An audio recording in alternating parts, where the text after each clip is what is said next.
श्री सौनकान्वय भयोनतं पूर्णचन्द्रं श्री श्रीनिवास गुरुलब्धजनिटकन्तं श्री वेदान्तयुग्म वसीकर्ण प्रवीणं श्री तेकलीश गुरुवर्यमहं प्रपत्ये श्री शैलेश दयाभाटं दीपत्यादिगुणार्णवं यदीन्द्र प्रवणं वन्दे रम्यजामातरं मुनिं திருப்பாவையின் அவதாரிகை.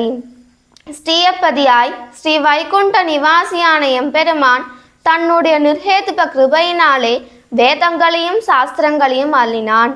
இந்த வேதங்களையும் சாஸ்திரங்களையும் எதற்காக அள்ளினான் என்றால், நம்மை போன்ற சாமானியர்கள் அவனுடைய திருவடியை வந்து அடைய வேண்டும் என்பதற்காக. ஆனால் நம்மால் அவனை அடைய முடியவில்லை. ஏனென்றால் அந்த வேதத்தையும் சாஸ்திரத்தையும் ரிஷிகளாலும் ஞானிகளாலும் மட்டுமே அதை அனுபவித்து பகவானை அடைவார்கள். ஆனால் நம்மால் அவனை அடைய முடியாது. ஆகையால் பகவானே இந்த பூமியில் அவதரித்து மகாபாரதம், ராமாயணம் போன்ற இதிகாசங்களை கொடுத்தான். பகவான் அந்த இதிகாசங்களை கொடுத்தும் நம்மால் அவனை அடைய முடியவில்லை. ஆகையால் பகவான் நித்திய சூரிகளை ஆழ்வாராக அவதரிக்க செய்தான். சுவாமி ராமானுஜருக்கு திருப்பாவையில் மேலுள்ள பிரேமம் அளவற்றது. சுவாமி ராமானுஜர் திருப்பாவை ஜீயர் என்று நிரூபிக்கும்படி விளங்குகின்றார்.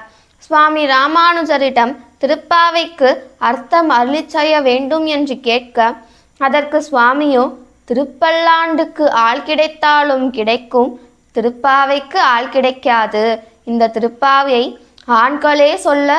ஆண்கள் சொல்ல தகுதி கிடையாது, பெண்களே சொல்ல வேண்டும். இவ்வளவு சொல்லி ஏன், எம்பெருமானுடன் நித்தியமாக கூடியிருக்கும் பெரிய பிராட்டி முதலையான தாயார்களும் சொல்லவோ கேட்கவோ அவர்களுக்கு தகுதி கிடையாது.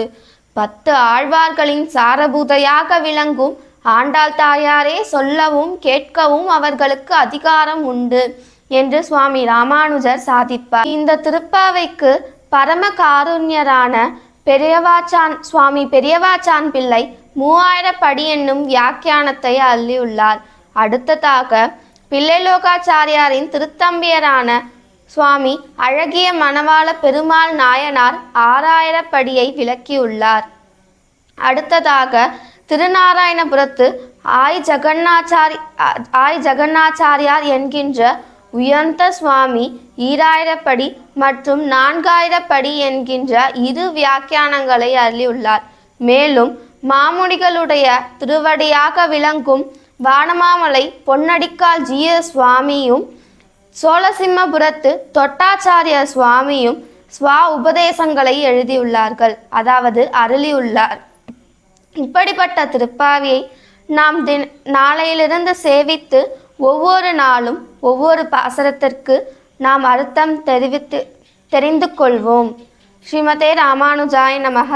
ஆழ்வார் எம்பெருமானார் ஜீய திருவடிகளே சரணம். ஆண்டாள் தாயார் திருவடிகளே சரணம்.